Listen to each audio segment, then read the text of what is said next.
Imposter. Where the fuck did it like? You read the title? Earthrise Thrust, bitches. Been cone motherfuckers, cone heads. Like the title suggests, Earthrise Thrust. Ooh.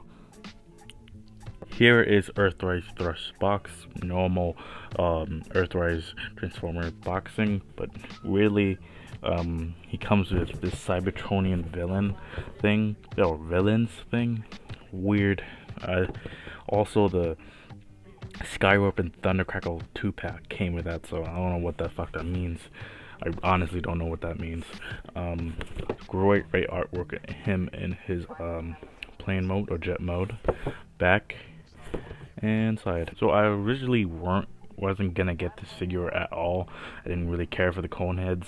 I know there's maybe 2 others out there in the Amazon exclusive 2-pack, which I don't give a flying fuck about.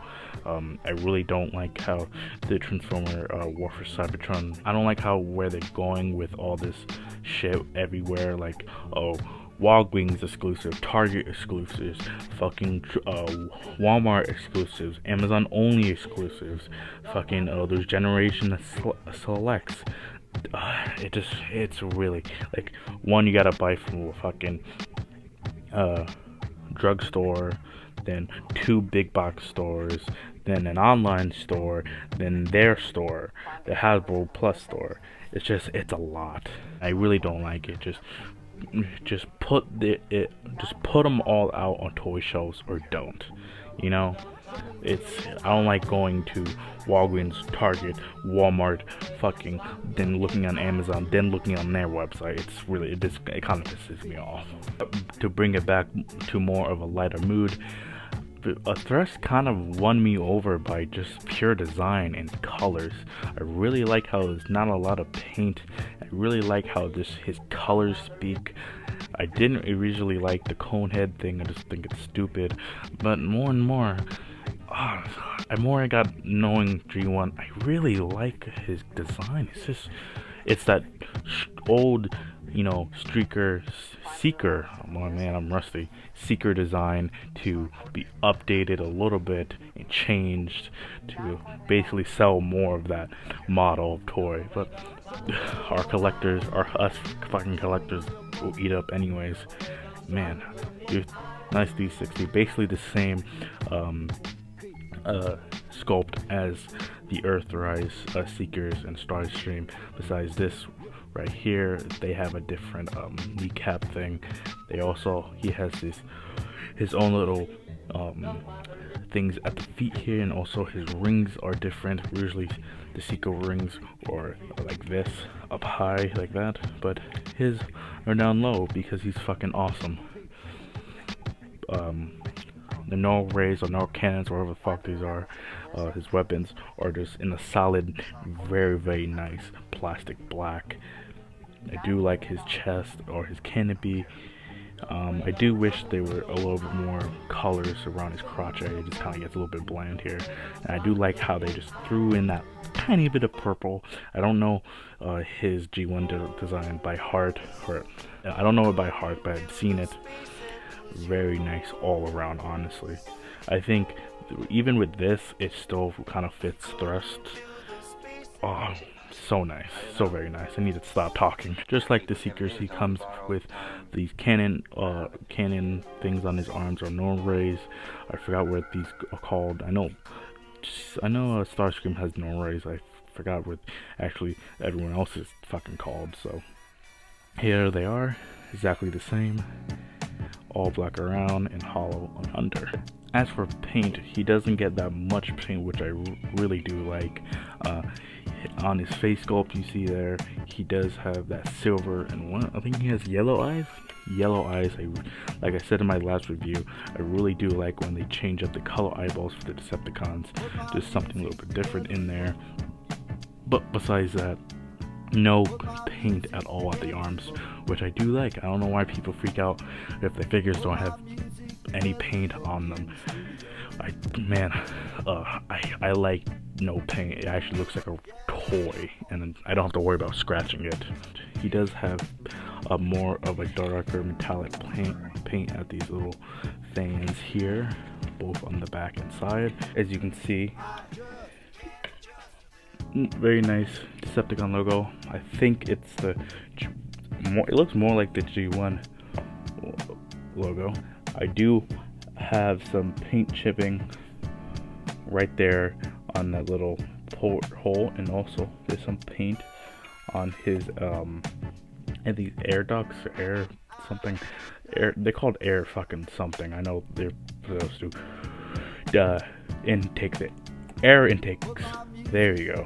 Besides that, not a lot of paint, so not a lot of paint to scrape, so fucking radical. That's exactly what I like. The joints on this guy is fucking awesome.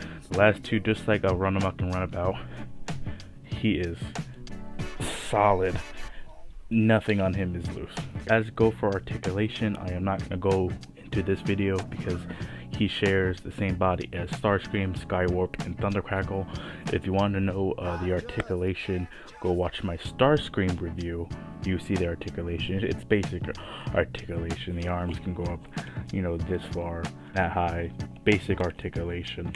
Only thing is different is like these rings were just upside down seeker rings, and the head that's basically is the exact same thing, which means the poses that you can get are the exact same as that Starscream video. So go watch that Starscream video. And as for the transformation, I am not going to show the transformation because it's exactly the same as Starscream, Thundercracker, and Skywarp. So go watch that review, Starscream review, Earthrise Starscream, if you want to know the transformation for this guy. It's the same thing.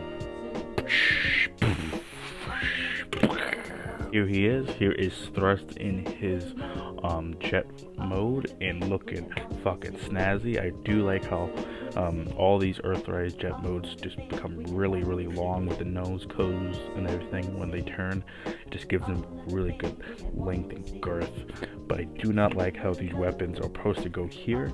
I do think it does look a little bit better if you don't put them on the wings and you put them on the side of it.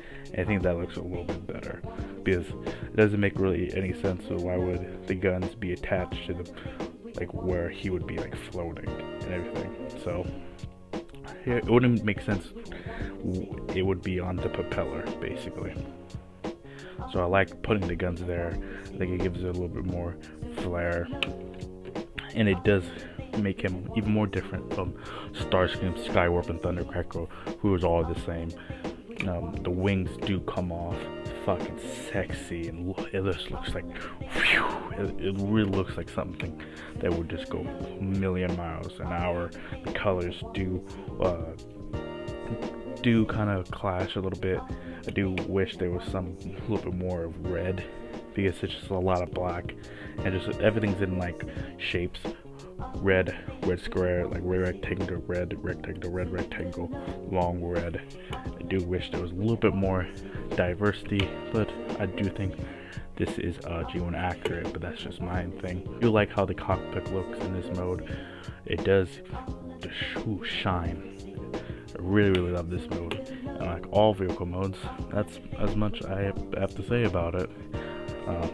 There's undercarriage. It looks exactly the same as the other undercarriage for Starscream, Skywarp, and Thundercracker. I said those fuckers' names so many times. Size comparison: G1 Bumblebee, NECA, Godzilla vs King Kong, MP10, Optimus Prime, and my next review, Earthrise Sunstreaker. So my final thoughts on this figure is I really like him. I don't know, something clicked in me. I really didn't like him at all, or cared about the cone heads, but I don't know, I saw him in store once. I kept seeing him, and I kept seeing him, and I kept seeing him. I'm like, I'm gonna get him, and he looks so good with all the rest of the Earthrise figures. So I think this is very good. I think this is a very nice figure. That $30 price tag does come full circle, I guess, if that makes sense. That this I see why this deserves the price tag of $30. I wouldn't put it anything lower, and I wouldn't put it anything higher. It does suffer from no waste swivel and all the stuff that comes with the Earthrise Seeker design, but I really like him. If you do want this guy, you probably can find him on Amazon, but I don't really know. I'll put that up if you can. I'll put in the link in the description below. But yeah, if you can't find him on Amazon, probably Mercury is your best bet. Yeah, so I don't know. He's a fucking cone motherfucker. And the video. Who's to say who's wrong now? You or me?